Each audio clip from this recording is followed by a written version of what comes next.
What if the silence you're hearing from God isn't absence, but strategy? You cry, you pray, you plead, and yet heaven feels like it's on mute. You're walking through fire and all you want is a whisper, a sign, anything. But all you get is silence. And in that silence, doubt begins to speak louder than faith. But here's the truth no one tells you: God's silence is not his neglect. It's often his greatest tool for transformation. In the wilderness, Jesus heard nothing before the angels came. In Gethsemane, the God the Father stayed silent while Jesus sweated blood. Silence is not rejection. It's a sacred classroom where your faith is either buried or born. You want deliverance, but God wants development. You want answers, but he wants trust. You measure God's love by how quickly he rescues you, but he measures your growth by how long you trust him without a response. The Israelites wandered for 40 years,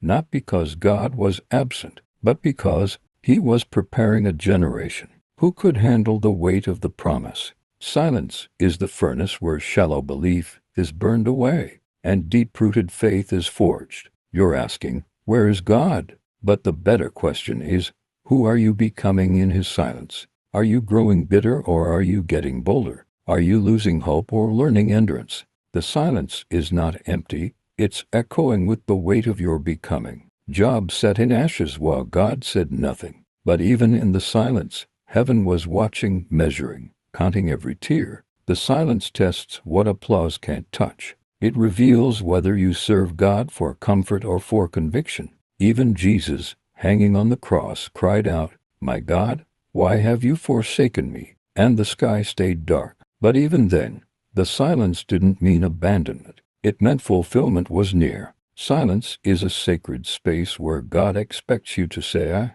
trust you enough not to intervene." Can you be trusted with silence?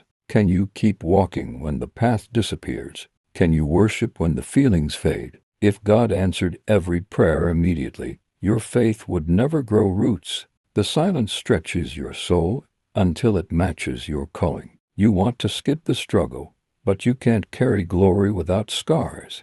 The silence isn't punishment.